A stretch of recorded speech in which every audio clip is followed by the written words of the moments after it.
Today on Can Haz Armory, the chest plate rule about the foam pad over the chest plate in foil.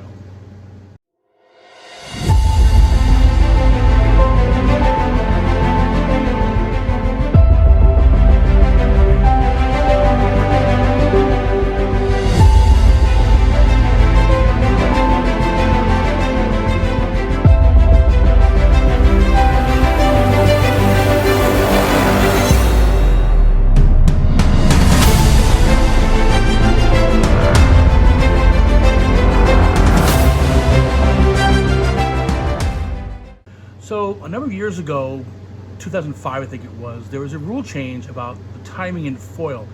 Prior to 2005, any break in the circuit, you push a tip down, no matter how infinitesimal that break was, would fire the light. So flip to the shoulder, may land on the side of the tip, it rattles around a bit, breaks contact, and because that tip is in contact with the lame, light fires. That's how the flick worked so very, very well. 2005 though, in effort to control the flick, they made a timing change. Now the circuit break must be at least 15 milliseconds, which means you have to stick the tip a bit more.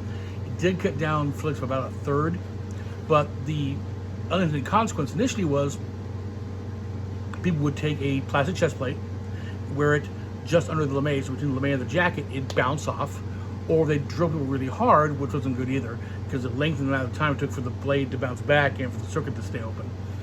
So a few years after that, they came out with this, a foam cover over the chest plate. Note this is only for foil. This does not apply to saber and epee. So you have the plastic chest plate. On the front side you have this foam padding. This is held on by Velcro and that's stuck to the plate. And what it does is it lengthens what's called the debounce time. It means it hits the chest, will take a little longer to bounce back and break and make that 15 millisecond break happen, so it hits the chest register. The first year out, I had at least one person who didn't have the chest plate, or didn't have the cover rather, and we ended up taping 2 mouse pads over her chest plate.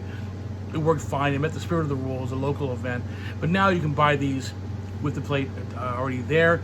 It does have to have the FIE mark. Note this is not actually a homologated FIE thing like saber gloves or international level blades.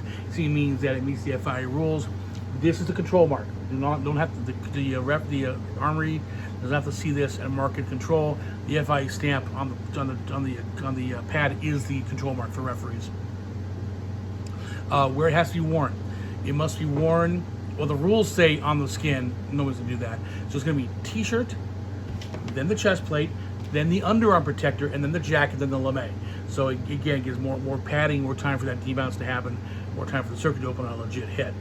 So if you fence foil and you wear a chest plate, meaning you're a girl, or if you're a guy and you decide to wear a chest plate, you must have the foam padding on it. If you're doing saber and epee, don't worry about it. It doesn't apply to saber and epee. If you are a woman and wear the hubcaps, the old style, ashtray covers over your breasts because we don't have a chest plate that's big enough to fit you, you can retrofit some kind of foam padding over them. Show them to the armorers, make sure it's legit. I've only seen it a couple times, and they met the rule.